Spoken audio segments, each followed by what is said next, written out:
programs. So I think I'll just do a great little icebreaker just to kind of start things off and ask you both if you wouldn't mind talking a little bit about each of your respective programs, what you do, how your programs are organized, and why they were created initially. Mike, I'll let you take first stab at that. Yeah, so OHV. When I first started, I couldn't spell OHV with the OHV program 5 years ago. So I like to start off with what in the heck that is. So we're not talking about lanes on the highway, we're talking about off-highway vehicles. And that is with what I say is people that love to play in the dirt. We start with that. And then it's motorized recreation. And so that could be dirt bikes, side-by-sides, OHVs. I don't want to say Jeeps. I've learned not to say that, but full-size 4x4. I don't want to pick programs. And I drive a Tacoma, so I still say Jeep sometimes. But yeah, it could be full-size 4x4, and then you have snowmobiling as well in the wintertime. So there's a lot to consider for motorized recreation. With 80,000 miles of motorized trail in the whole state, which a lot of people don't realize that.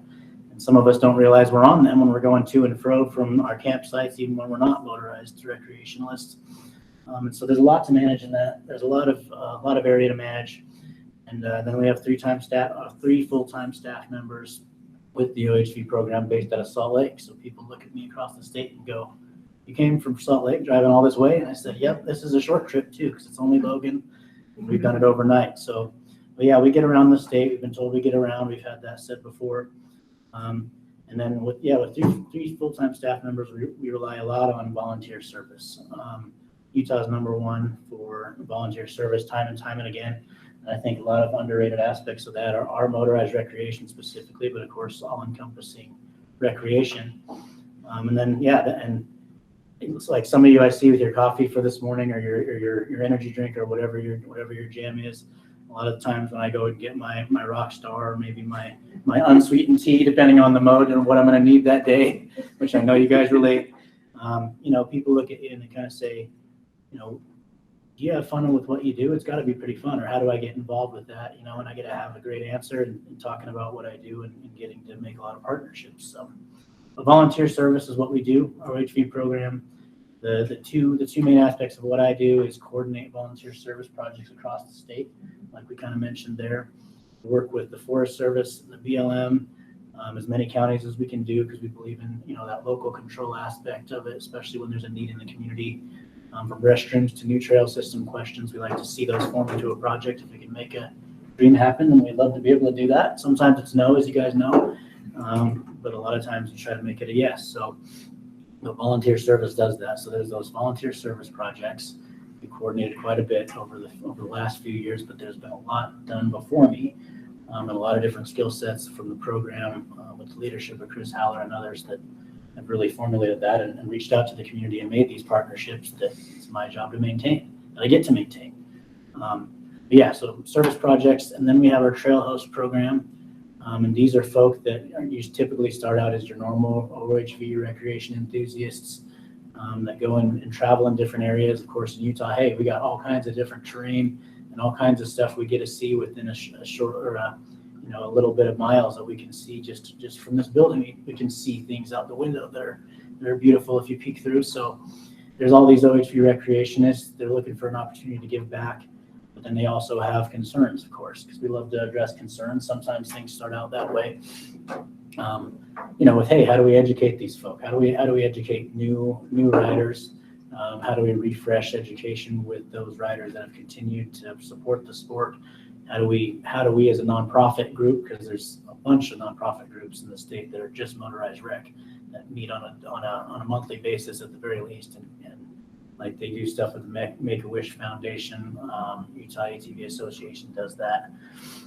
So we get to work with folks like that want to give back and go and we teach this trail host course, and they become OHV trail hosts with the mission of safety education service, as mentioned.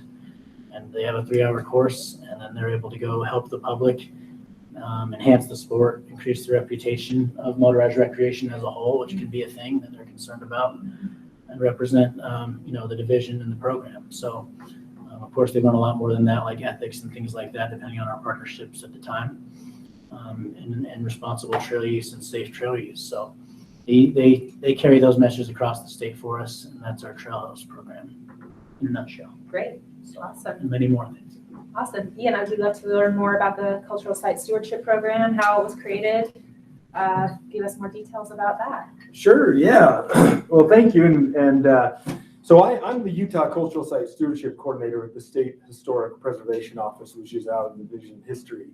And about, in 2020, the state and the divisions got together and just like, hey, with the increased recreation and the use of the lands and this so many people moving into Utah and wanting to recreate, we really need to do more to help preserve a lot of these archaeological sites. And just to give you an example, there's in our database alone, this isn't like, we're still working on bringing in mountains of files. We have over 140,000 archaeological sites just recorded in ours alone. And there's, the state looked around and they're just like, oh, we got to do something to help preserve these sites and to help protect them, because the land managers are doing so much. Land managers, they manage areas that are bigger than some states. And is there a way to take some of the pressure off that and to assist with all the efforts that they're doing? And that's where the Utah Cultural Site Stewardship Program kind of came into being, because they're like, well, what we can do is maybe we can capitalize on some of these recreationalists, these people already out there, and use them to be volunteers and help to preserve and protect these sites. And so this position was legislated in 2020, and it really just got off the ground this year. And we've really been going hardcore for about 4 months. And again, our primary goal is to train volunteers, get them to go out and to assist land managers in monitoring archaeological and cultural sites. And then what they do is they monitor them for both either human-caused damage or natural-caused damage, and then they report back to those land managers. So the land managers then, they can make a decision of what needs to be done. If something gets graffitied or if it's eroding. And it's been a really big success, because like Mike said, we've already got so many people who appreciate the state, who appreciate volunteer work. And Utah has got archaeology like no other place in the world. And some of the main reasons people move here, not only for the recreation, but because of what, the history that is on the land. And it makes all of our lives here in Utah so much more rich, but not only our lives, but the people who read about them, the people who hear about them, the people who descended from the people who created it. So it's a neat program that gives people that opportunity.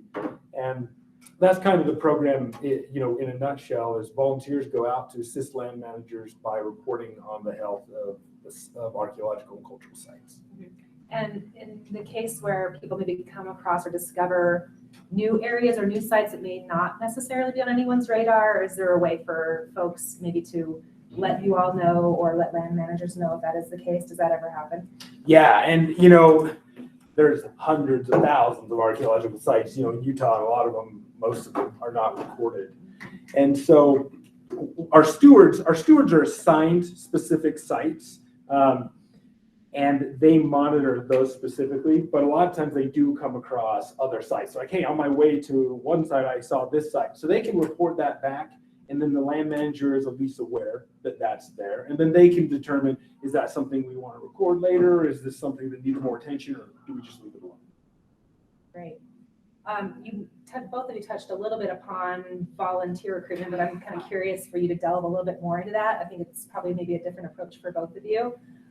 So Mike, tell us more about how you identify volunteers or potential volunteers, how you recruit them, and how you maintain them and make consistent communications with them. And I would ask the same of you, Ian.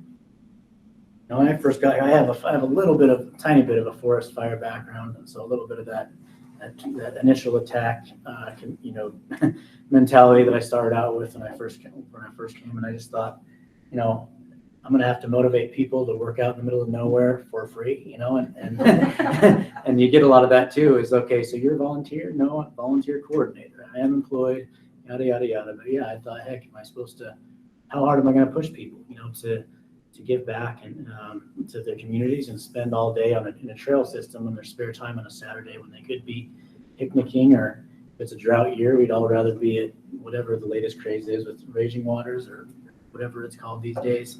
Anything with family or anything like that, you're dedicating your time to giving back basically for free when you put it on paper anyways. So yeah, I was I was wondering how I was going to do that. I had the same exact question. What I soon found out is, you've got these nonprofit organizations, these OHV clubs, that are willing to give back. They really were very anxious to meet me, with the help of my supervisor. I had to go, I felt like a door-to-door salesman a lot of the times, just to show up to things, obviously, which I've become okay at, and introduce myself in the program, even if I didn't have all the answers, and just try and let them know that I'm here, and that was really the biggest thing, is letting them know what capabilities I have, what the program offers, and then just having basic knowledge of what the sport is, which is an ever-growing thing, because you learn about the sport as you go. We all specialize in our field as we go. And so, there's a lot of groups out there that really either had been giving back, and then maybe they lost their contact with whatever agency. And so they're looking to fill that gap again. They said, hey, every year, National Public Lands Day, we always had this such and such a project with such and such an agency or partner, and it's disintegrated. Do you know what's happening with that? And at the very least, I could take my notebook out and says, that old Navy thing, if I don't know, but I will find out, sir, type of a stuff. And then go make those partnerships again. So there's the nonprofit groups that are always looking for things. And then, of course, there's people that are new to the sport that reach out to us and just say, how can I get involved? And then there's ongoing folk like scouts or whatever it may be that already get involved. It's just a matter of, hey, do you want to get into motorized recreation and kind of see what we're about? So there's that sharing of culture too, in the recruitment process. And so, when it comes to, do I have to recruit very hard and do I not? I mean, me and Ian were talking about earlier that we might recruit some people in here, because you kind of just get that mentality of like, hey, would you like to get involved in some way? Hey, what do you think? What partnership can we make? So kind of have to have that mentality a little bit. That's the fun part about it. Like we were saying, it can be stressy, but very fun. But we get folk that come to us, and protection of access is a big thing in the motorized community, where they may feel trail systems have been taken away. And a lot of times they're looking for different ways to do that, from legislative all the way down to the boots on the ground stuff that I do. So that part's very easy, but there's some individuals that show up too. So Cool.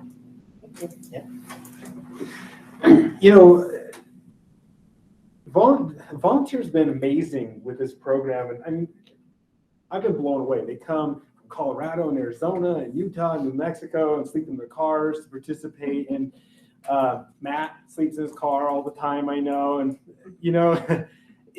it's an amazing thing. What we found is just sometimes I just like Mike was kind of saying, I feel like a door opener, and that's part of the key is if we can open those doors and kind of let the people who are interested go through and give that direction opportunity.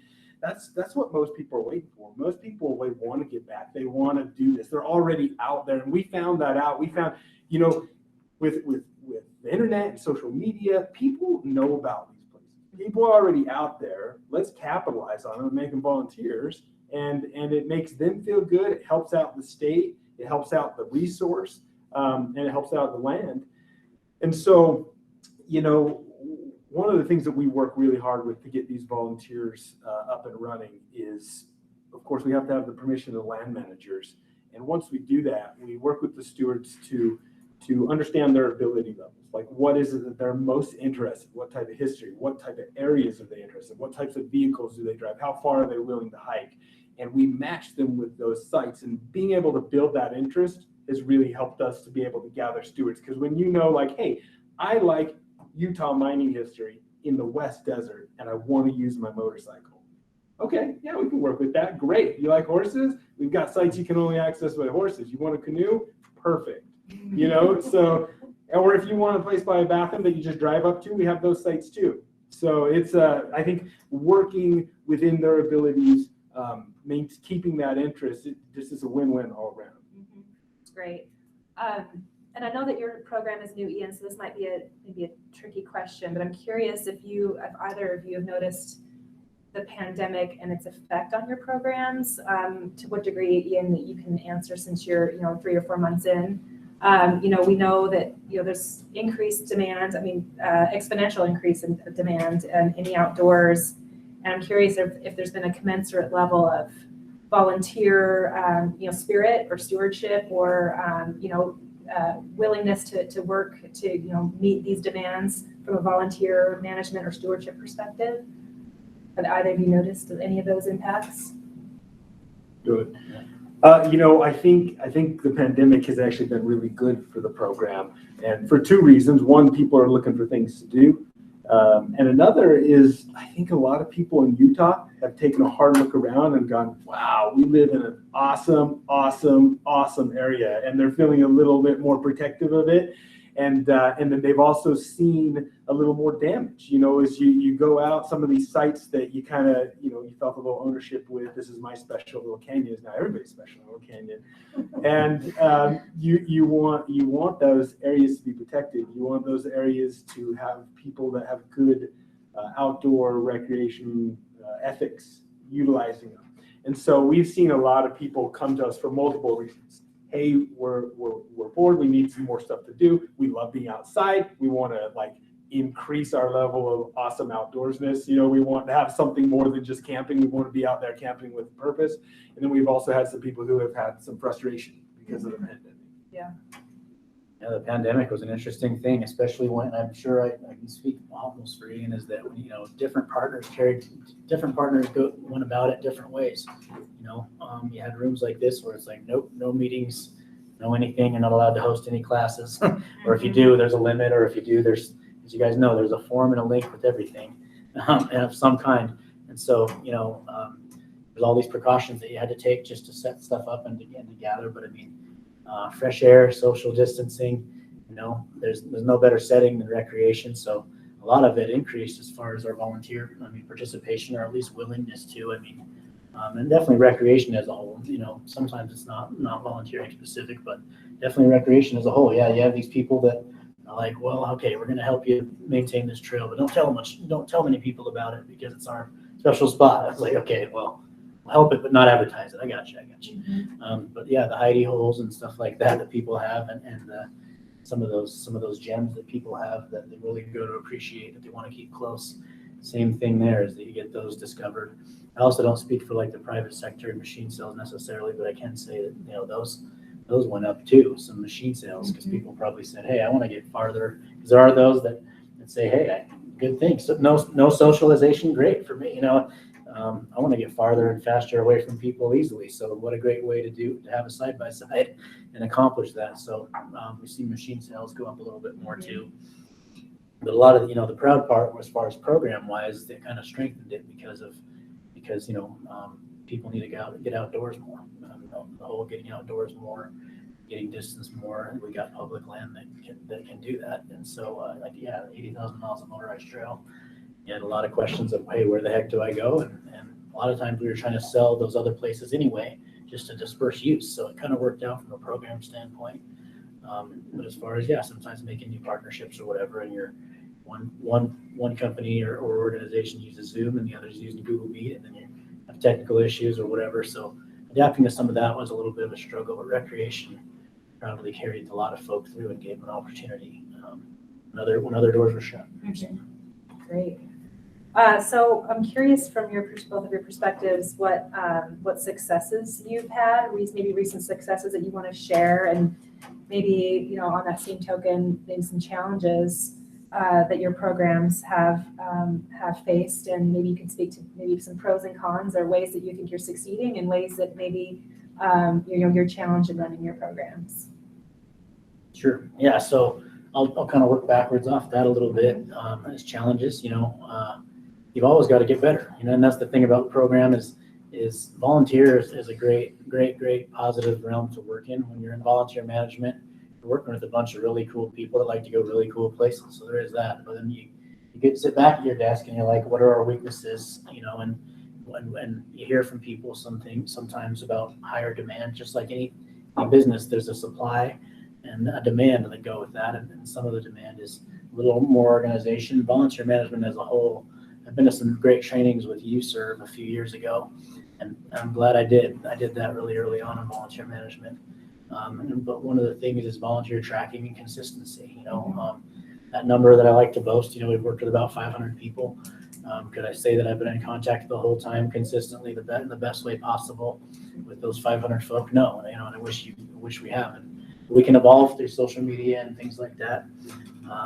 The volunteer tracking and things like that are the toughest part. And then we had a buzzword the other day when we were talking in one of our Zoom meeting or whatever company, Google Meet, strategy meeting, and with Ian about active, and I get that question a lot. How many active volunteers do you have? Can you rattle off that are right out there right now that you know of? And the tough part about that is, for our program and the Trail Host program, that education, safety, and service aspect of the program out there on the trails, we have a Trail Host report that they turn in. So that tracks their hours, but that's also, it's a Google form.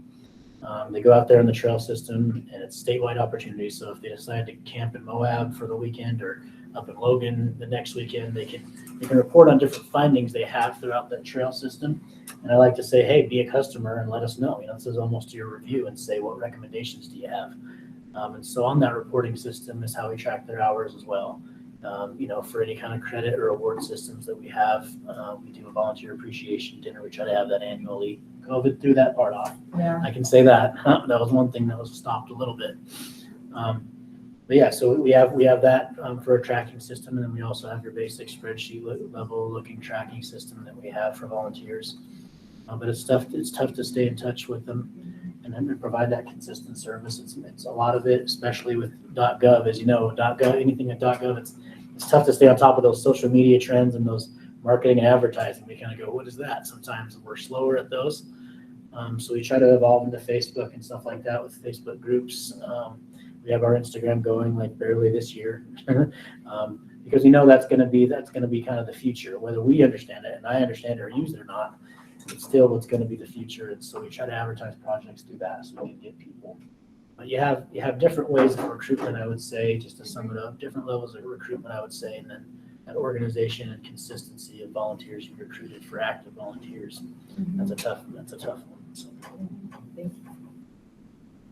Yeah, for our program, I think some of the successes that we've seen that have been really beneficial is one, to get the buy-in from all the different land managing agencies. So from the BLM, we have the national parks, the state parks, we have the Forest Service, Forestry and Fire, SITLA, just so many people. I think by centralizing it through the state and building where those partnerships are already strong, it's opened up a lot of doors and a lot of opportunities because the State Historic Preservation Office already has those relationships with those different agencies. And to have the trust of those agencies is a big win for the program because that makes so many more opportunities for our stewards. And then it also makes more opportunities to be able to go out and to monitor those sites that we're all concerned about or that we just all love.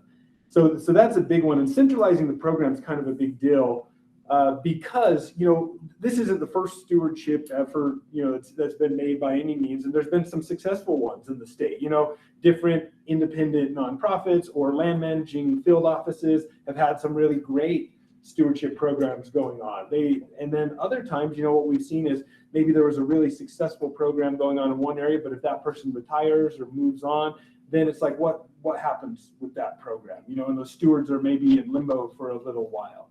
And so by centralizing the program, we're able to kind of gather those people in, like who's stewarding what, how many are out there, who do they report to? And then, bad for me, but good for everybody else. If I were to walk out in the street and get hit by a Salt Lake City bus, no problem. My boss, Chris Merritt, would just hire somebody else and the program would just keep clicking along.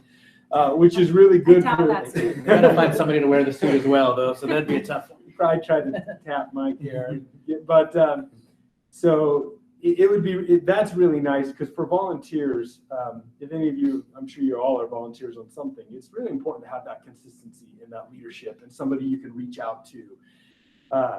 So yeah, and all that data that the stewards are providing, you don't want to just volunteer your time, do all this effort, drive places, monitor site, and not feel confident in the program. So all those reports that people are sending us through an app that we have, that's going straight into the state's database. So in 50 years from now, an archaeologist at the state can pull up the site form and then they can pull up another record that pulls up a whole file of every single monitoring report over 50 years. So I was on a site the other day where the steward goes, "Hey, Ian, when I came to this site in 9 Mile Canyon 10 years ago, there's no trails. Well, now there's 6 to that spot." So we can see when that happened, how that happened. We can get the reporting from the stewards and really understand more.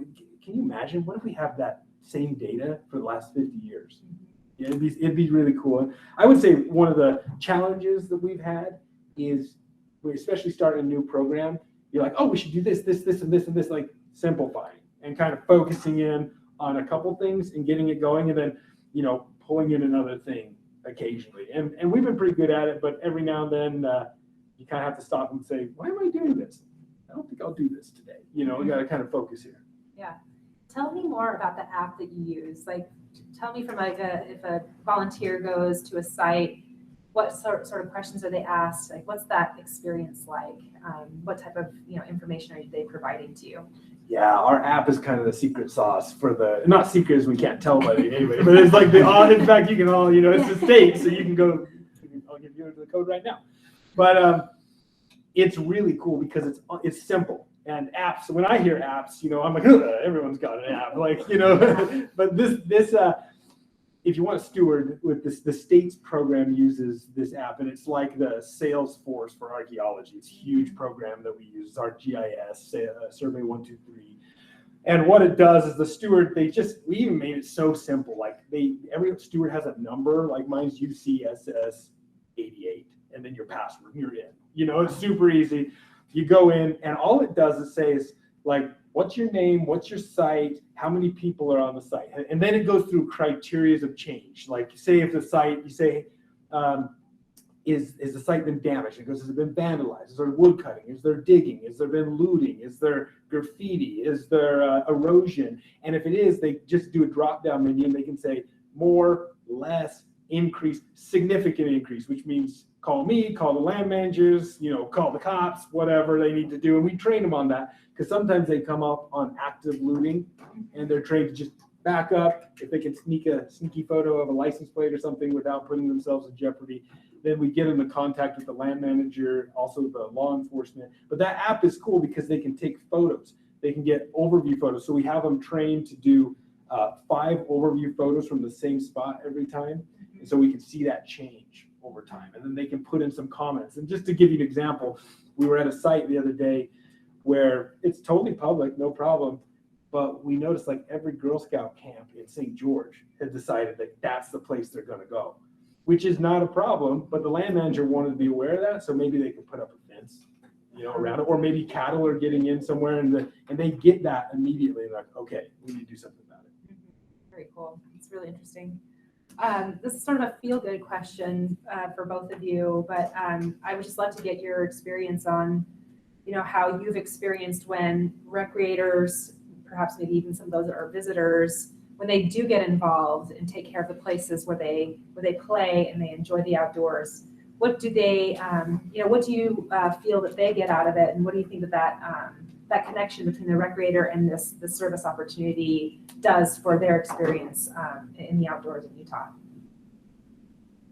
Yeah, so we have a lot of situations like that. I think, one of my favorite things that I've kind of been trying to say, it's kind of my little theme this year that I have in my head every year is, but one of them is, if we can turn just a question or a concern into a success story or making somebody's day, that's we got to remember that's a great check. If we can turn a question or concern into somebody's great day or great time, that's a really good one. And so I'll shift to the file folder of many situations.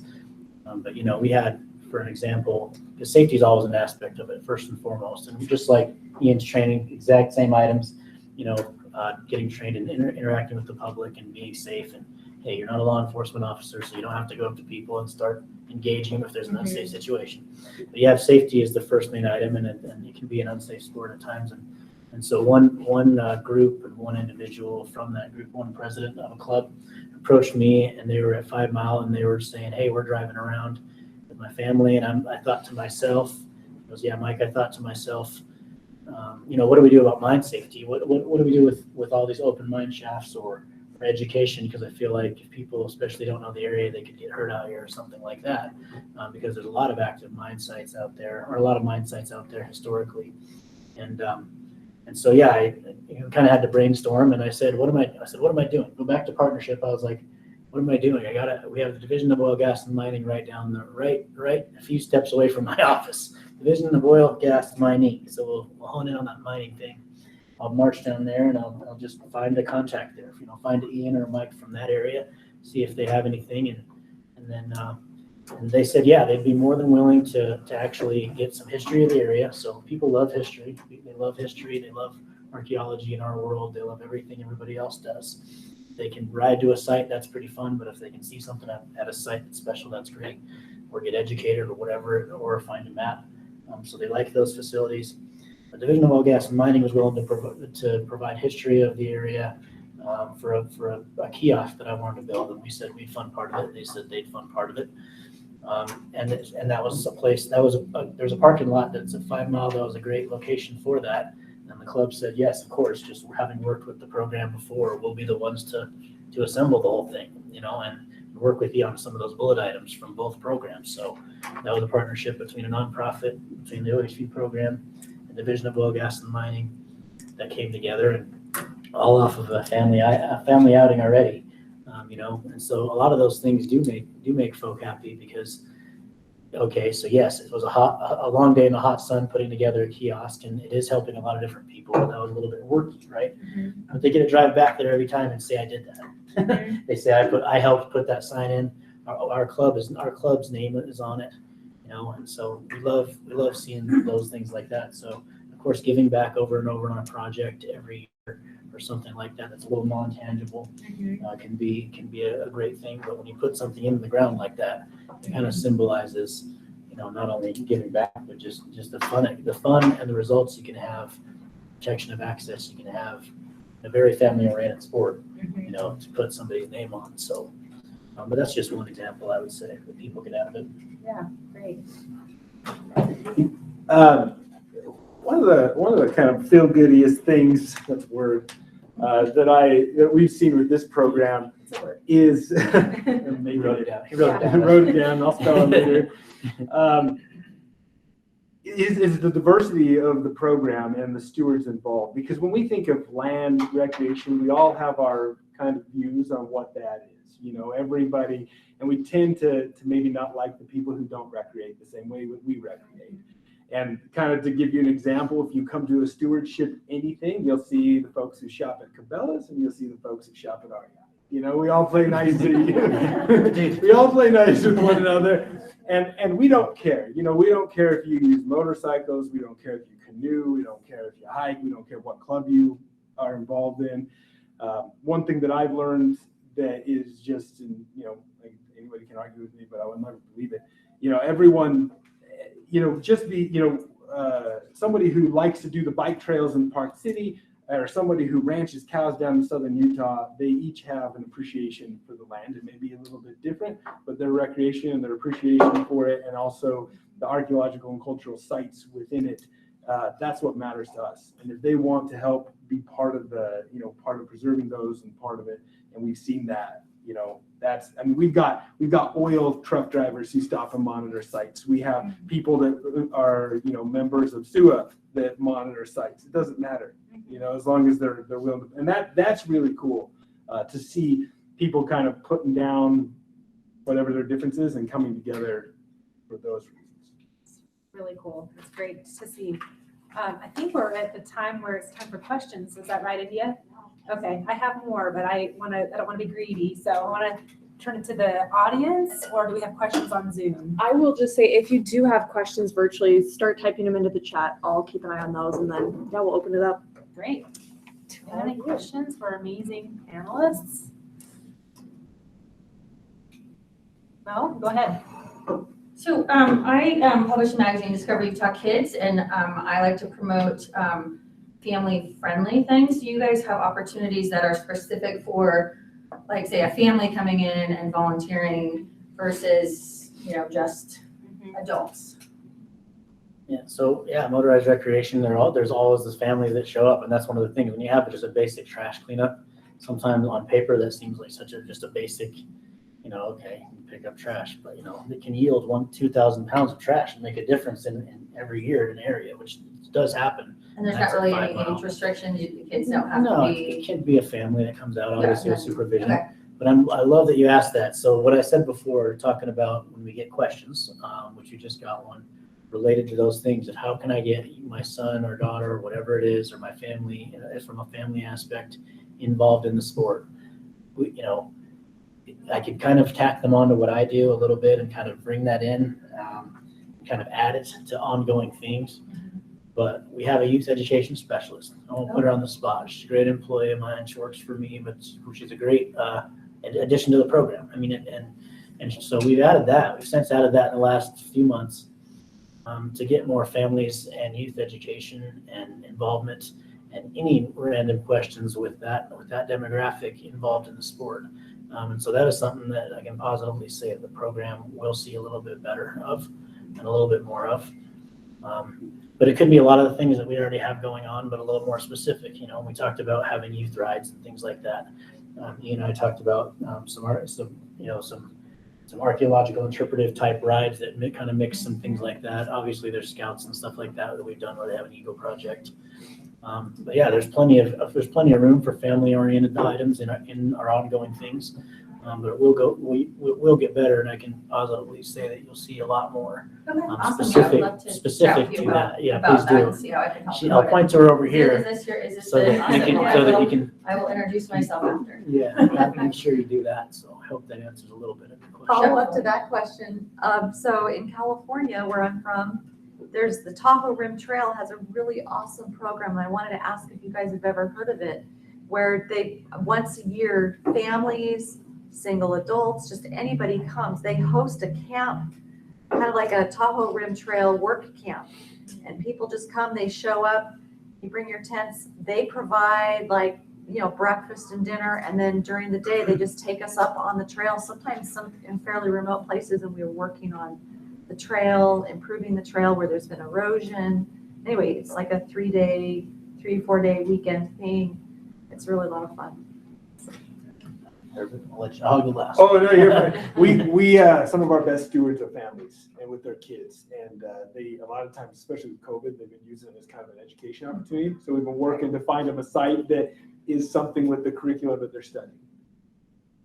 Yeah, and that's very, there's very site specific, and it's going to be another fun thing to have as an annual events like that. You say Tahoe Rim Trail. Tahoe Rim Trail. Okay, Yeah, cool. they host and they put it out there, and you just show up and you camp, and they provide the project. They provide, like I said, like a chuck wagon breakfast. It's really social. Yeah. People come year after year. I haven't heard anything like that in Utah over the years, like where it's like a big, there's like, certain areas, but not like that would be awesome. Yeah, and that's the thing, whether you're part of staff or whether you're in charge of a program that's based in volunteerism or a volunteer yourself, we can't forget that fun aspect. That's why we're there, is to go enjoy an area. And so if you have to make events that are annual, where you go enjoy an area, and then with the mission of going, enjoying the area, and a little touch, a sprinkle of giving back, and sometimes it can be that way. So, but yeah, we're working on a few different items with that, but that'll be a great template to look up. So thank you. And think about it from the kids' perspective,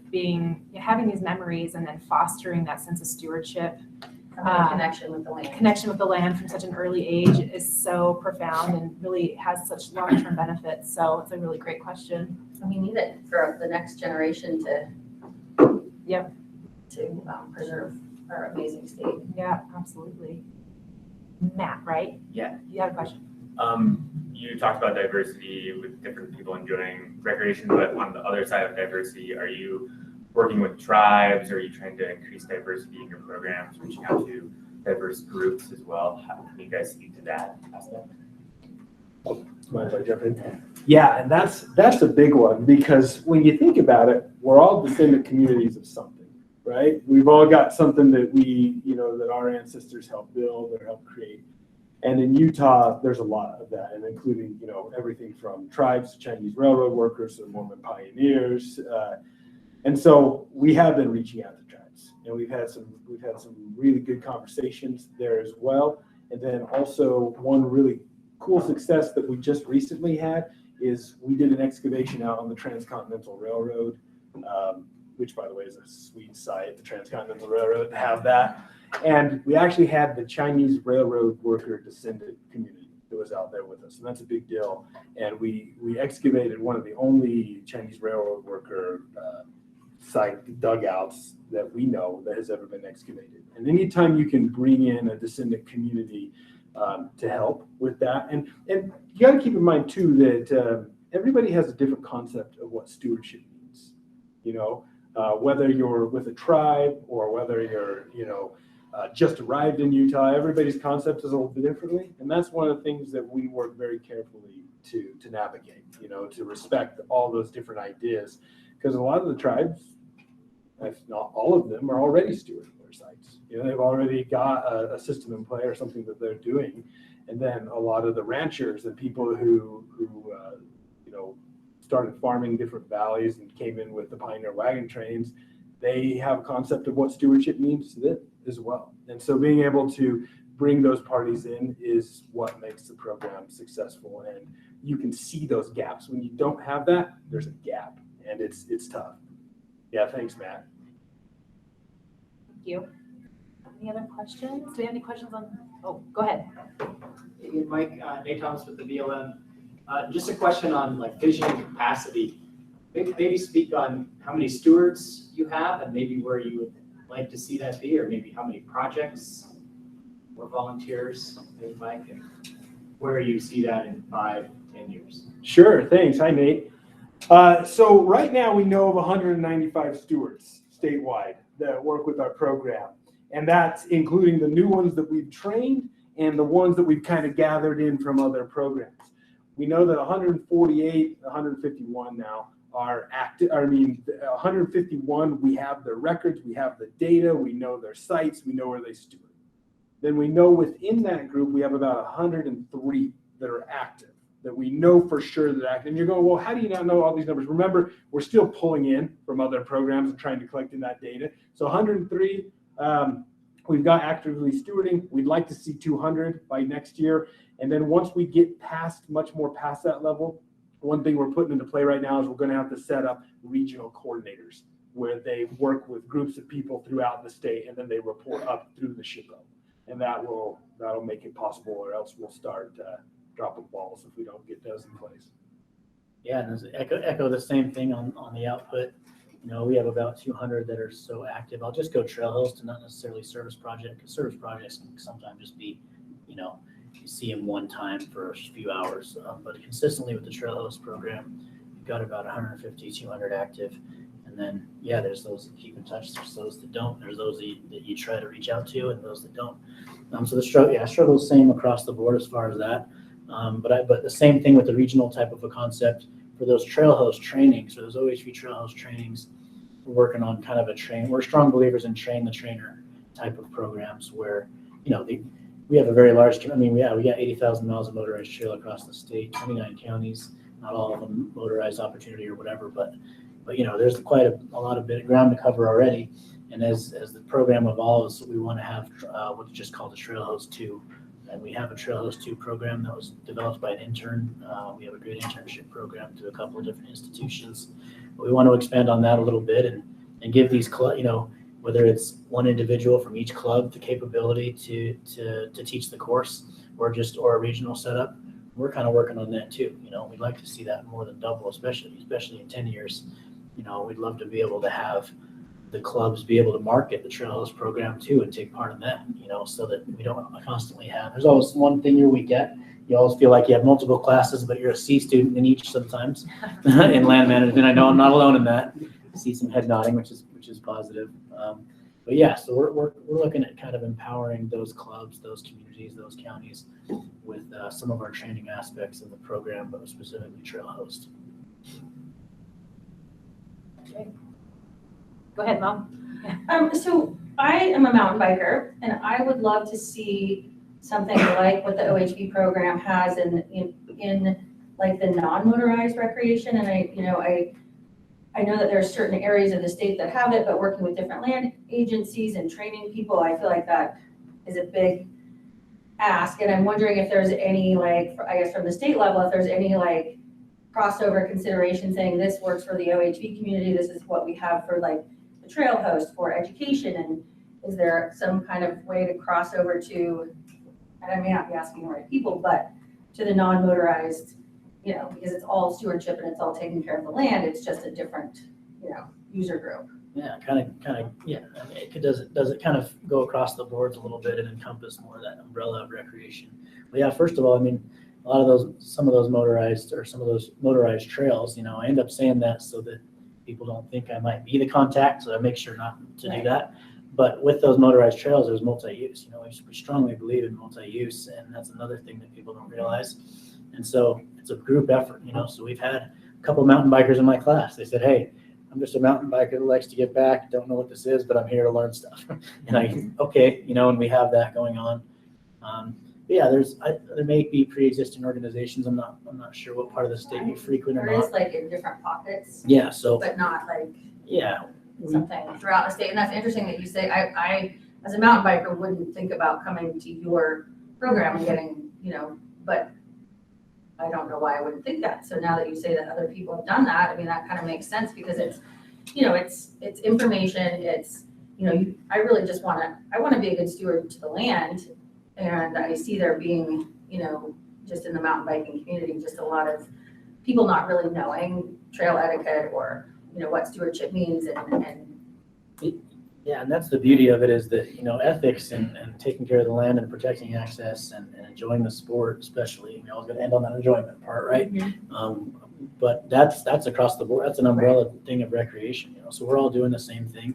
A lot of these ethics are the same, work across the board with any activity that we're up to, But I'd start with the same type of route that I've done before, and I'm happy to look into that for you still because it's a customer question and I love it. But there's nonprofit organizations that might have something ongoing.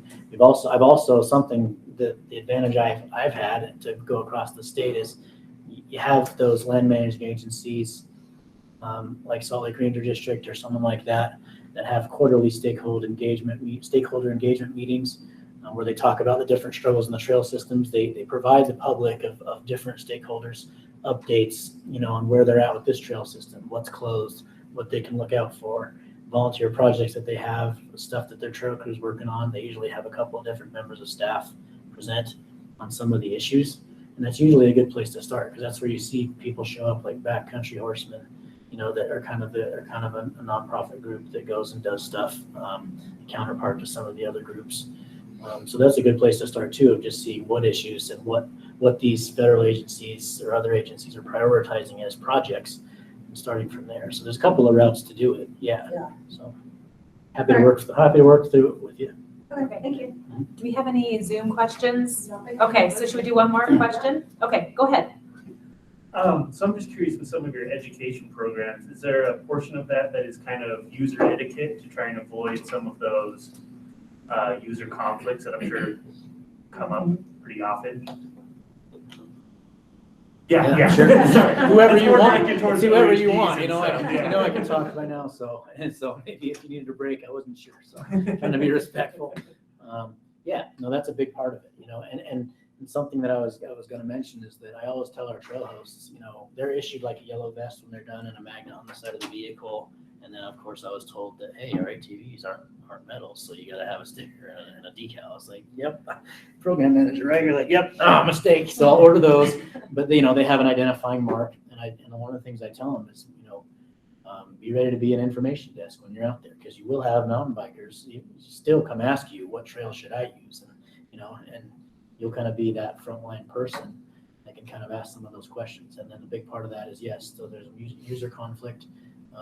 Had plenty of stories with that, and they kind of get trained on what they can and can't do. We echo the very same thing that Ian has in his program about encouraging some of those taking pictures of license plates if there's a conflict that went on. Looking out for criminal activity and stuff like that. Hey, if you see fire over here and a vehicle that looks like they're sneaking away with their lights off over here, then at this time of day, then we're looking out for those things.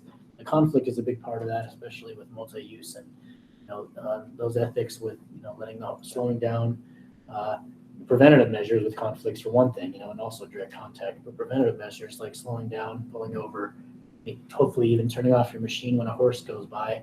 Those reduction and preventative measures of conflicts as well are part of the culture that we're trying to, and not we are trying to create, but that we're trying to preserve by training those folk. And then your general interactions with the public and letting them know that, hey, you're issued a vest and not a badge or anything. So, everybody's different when it comes to conflict. I used to work at a pub downtown, really close to here. And so, you know, I've seen people Transferable skill set. There's thank you for making it, that's official sounding, transferable skill set, I'll steal that. That I had a little bit with some conflict stuff and a lot of ways to reduce those. So I love specializing in those things. Those are a big subject. Yeah, the class is about 3 hours if I didn't mention that. And that's a pretty big subject to that because you never know. You got to work with the agency too. You work with a diversity of different people from recreation to otherwise. So, Can we jump in on short that? answer, yes.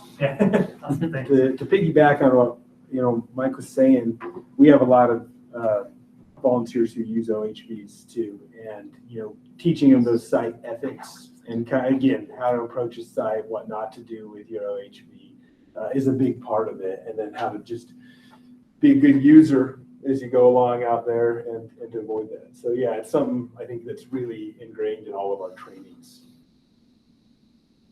Fast question. I'm a city leader down in Utah County. And I think everybody in our, you know, here in the urban area thinks of these places, they're rural. But I would imagine there's some here connected in the urban communities as well. How do we find out if there's a site within our area that we could support or bring attention to? I'm glad you asked that because, you know, there is no boundary for archaeological and cultural sites for our program. We've got a lot of stewards who steward right here around the valley and even in the city as well. And so one of the best ways that they can find out about it is if they're interested in the program, they participate in a 2 to 3 hour training. And that just kind of goes over the basics of the program, the ethics, what we can, what we can't do, what the program's all about, how to be a steward. And then the second part is we work to match them with a site that's within their interests, their area that they want to travel. Yeah. And if people maybe travel a lot throughout the state, can they do that? Yep, they can Yeah. do. They can still be a site steward, maybe statewide, if there's someone who gets around a lot. I'm just asking for a friend. Absolutely. We have some stewards that steward, they're from Logan, but they want to steward in the St. George area. We have other stewards from out of state. And then we have some stewards who are like, hey, look, I only have time to run out. Like my work's actually giving. We have some people who their work gives them volunteer hours. So they steward really close to the city. And one that's a very public site is the University of Utah lime kilns, or, you know, some stuff around the lake. There's stuff all over that can be part of the program. Right. If we have a second, I'm just going to do a really quick question so we can close out. Just tell everyone in the audience and on Zoom how to get involved with your programs, and we'll just leave it at that. How about that? Mike, you go first, and then Ian, you can close it out. Okay. Yeah. So, heck, you know, if you don't see me around the state doing stuff, then I'm not doing my job. So, of course, come up to me with any questions you got recreation related. If I don't know the answer, then again, I will find out. So, of course, it's Mike Thomas, mthomas@utah.gov is my email.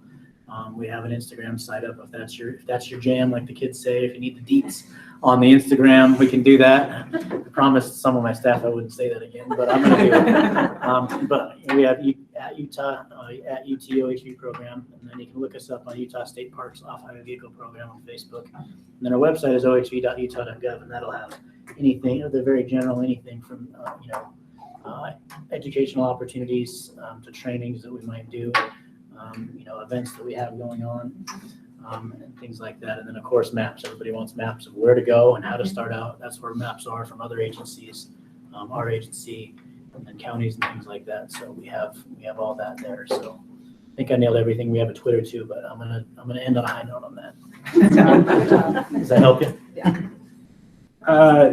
The best way to get involved in the Utah Cultural Site Stewardship Program is shoot me an email. It's iwrite@utah.gov, or just go on to the State Historic Preservation website, and under public archaeology, there's all the information for the stewardship program. You can register there. We'll get you on a list so you receive information about it.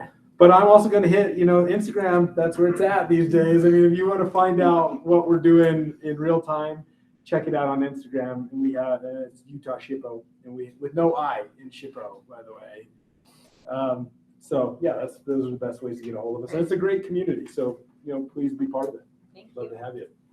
Well, thank you both. Thank you for sharing your expertise and your experience, and thanks to the Office of Outdoor Recreation for hosting this panel. This is great.